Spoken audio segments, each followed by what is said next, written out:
वंदे मातरम। दर्शक मित्रों, आप देख रहे हैं स्टार न्यूज नेटवर्क और मैं विजयकांत। सूरत शहर में अंतर्राष्ट्रीय मानवाधिकार दिवस समारोह 8वां लाइन एमटीबी कॉलेज के सेमिनार में आयोजन हुआ। इस सेमिनार में मेयर दाक्षेश मवानी और कलेक्टर आयुष ओके मौजूद रहे। 10 दिसंबर को अंतर्राष्ट्रीय मानवाधिकार दिवस के रूप में मनाया गया, जिसके तहत सूरत शहर में अंतर्राष्ट्रीय मानवाधिकार दिवस मनाया गया। इसको लेकर मानवाधिकारों के संरक्षण एवं संवर्धन के लिए मानव अधिकार परिवारवाद संघ द्वारा मानवाधिकार मंथन नामक सेमिनार का आयोजन किया गया, जिसमें 8वां लाइन एमटीबी कॉलेज परिसर के वाणिज्य भवन हाल में आयोजित कार्यक्रम में मेयर दक्षेश मवानी और कलेक्टर आयुष ओके मुख्य अतिथि के रूप में उपस्थित रहे। वक्ताओं ने दर्शकों को मानवाधिकार के बारे में बताया, समाज के इसके प्रति जागरूक लाने के प्रयास किया जा रहा है। इस कार्यक्रम में विभिन्न गणमान्य लोग उपस्थित थे, विशेष रूप से comfort song of human rights के राष्ट्रीय अध्यक्ष प्रदीप सिंह आर राजपूत सहित कई लोग वहां पर उपस्थित थे। संस्थिता नमस्पश्ये नमस्पश्ये नमस्पश्ये नमो नमः। या देवी सर्वभूतेषु वाणी रूपेण संस्थिता।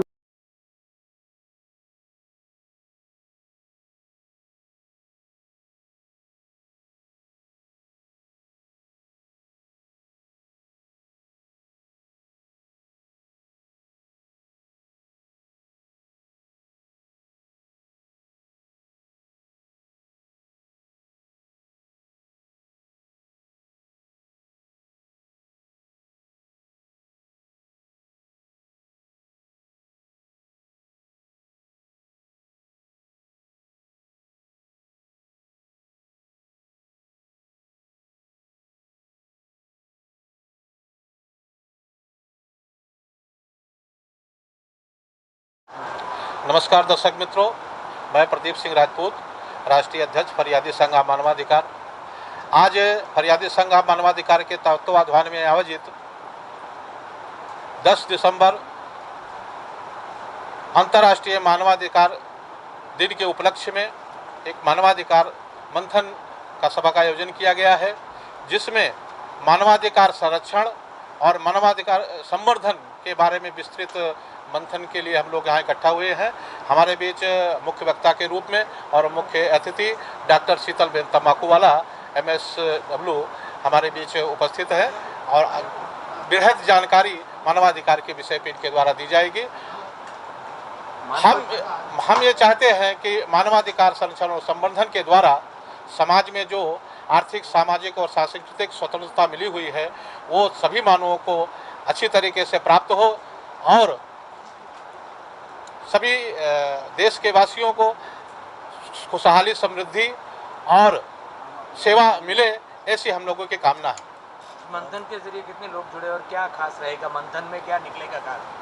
मंथन में यह है कि मानवाधिकार का संरक्षण किस हिसाब से अच्छी तरीके से हो सकता है और मानवाधिकार का संवर्धन कैसे हम योजनाओं को बना करके बृहद रूप में मानवाधिकार का संरक्षण हो, सुरक्षित हो मानवाधिकार और लोगों तक जागरूकता फैले, लोगों तक इसका मानवाधिकार के जानकारी लोगों तक पहुँचे, उस पर विचार विमर्श होगा। नमस्कार, मेरा नाम डॉक्टर शीतल तम्बाकूवाला है और मैंने सोशियोलॉजी में PhD की हुई है। मैं प्रोफेसर हूँ, मैं रिसर्चर भी हूँ। मैं समाज कार्य से जुड़ी हुई हूँ, मेरी एक NGO है।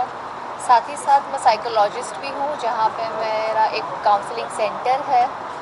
अब ये तीनों जो है ना, सोशियोलॉजी है, सोशल वर्क है और साइकोलॉजी है, तीनों जुड़े हुए हैं। क्योंकि जैसे ही मैंने मेरा career as a professor start किया, तब मुझे पता चला कि समाज में जितनी भी पीड़ाएं हैं उसके लिए समाज का ज्ञान होना ही नहीं ज़रूरी है, उसके समस्याओं का ज्ञान होना भी ज़रूरी है और मानव के विचारों का, मन का ज्ञान होना भी बहुत ज़रूरी है।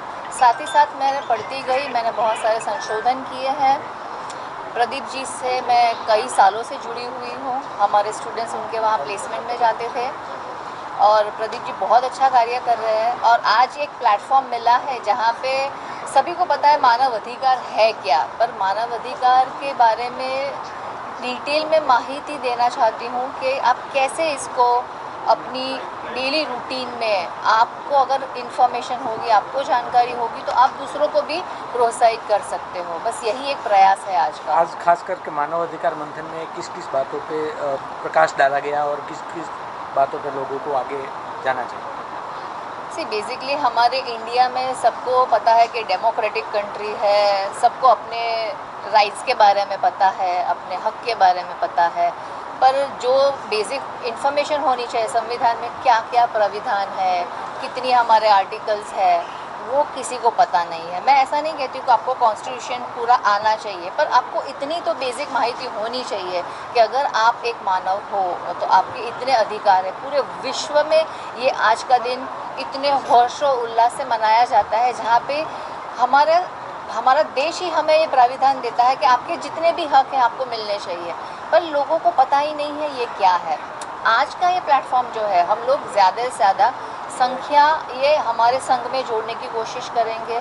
लोगों को हम लोग अवेयरनेस प्रोग्राम्स मैं करना चाहती हूँ, जहाँ पे उन लोग को पता चले कि इतना इसका फ़ायदा है।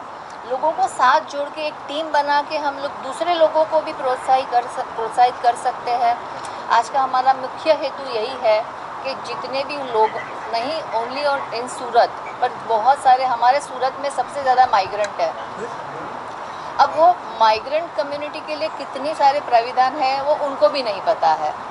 तो बस वही हमारा एक प्रयास है कि मैक्सिमम लोगों को हम लोग जोड़े, उनको इन्फॉर्मेशन दे, एक पहले इन्फॉर्मेशन दे और बाद में जिन लोग को तकलीफ़ें हैं उन लोग की तकलीफ़ों को हम लोग कैसे दूर कर सकते हैं, बस वही प्रयास है आज का। अब महिला के नाते क्या कहेंगे, जिस तरह से महिलाओं को खास विशेष अधिकार हमारे संविधान में है, तो महिलाओं को उसके बारे में ज़्यादा अभी भी आज़ादी के बाद भी नहीं है, क्या कहेंगे?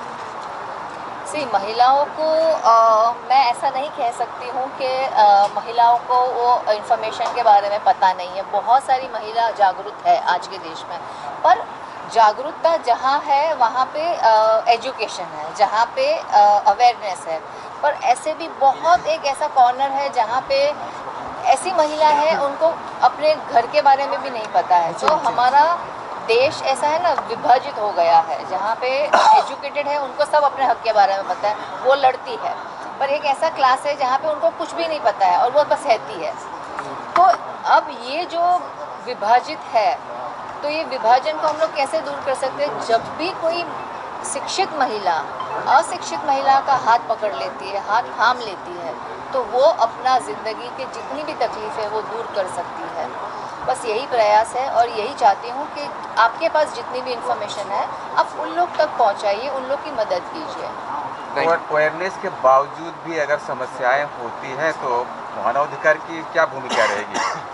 मानव अधिकार एक ट्रस्ट है जिसको मैं लास्ट 13 साल से जानती हूँ। प्रदीप जी ने बहुत प्रयत्न किया है, कई बार वो अपने आउट ऑफ वे जाके, ऐसा है नहीं है कि भाई उनका NGO है, उनका काम है, उन्होंने हमेशा आउट ऑफ वे जाके लोगों की मदद की है। और अवेयरनेस प्रोग्राम एक पार्ट है जहाँ पे आप लोगों को पहले बता देते हो कि ये प्राविधान है, पर कई बार ऐसा होता है कि लोगों को माहिती होने के बावजूद भी वो लोग डरते हैं, वो उन लोग की हिम्मत खुलती नहीं है। तो जहाँ पे हिम्मत, साहस और साथ देने की ज़रूरत है, वो हमारा ये जो फरियादी संघ है वो आराम से उनको सहमति भी देता है, सपोर्ट भी देता है। अब मैं हमेशा एक चीज़ बोलती हूँ कि आपको कोई भी हमेशा मदद करना चाहेगा, पर जब तक आप खुद नहीं चाहोगे अपनी ज़िंदगी में बदलाव लाना, तब तक कोई भी आपको बदलाव नहीं ला सकता है। तो आपको एक इनिशिएटिव तो लेना ही पड़ेगा। अपनी लाइफ को चेंज करने के लिए आपको ही पहला कदम उठाना है, फिर आपको साथ देने के लिए फरियादी संघ है, प्रदीप जी है, हम हैं, सारे जन हैं। आगे की जानकारी के लिए बने रहे, देखते रहे स्टार न्यूज नेटवर्क।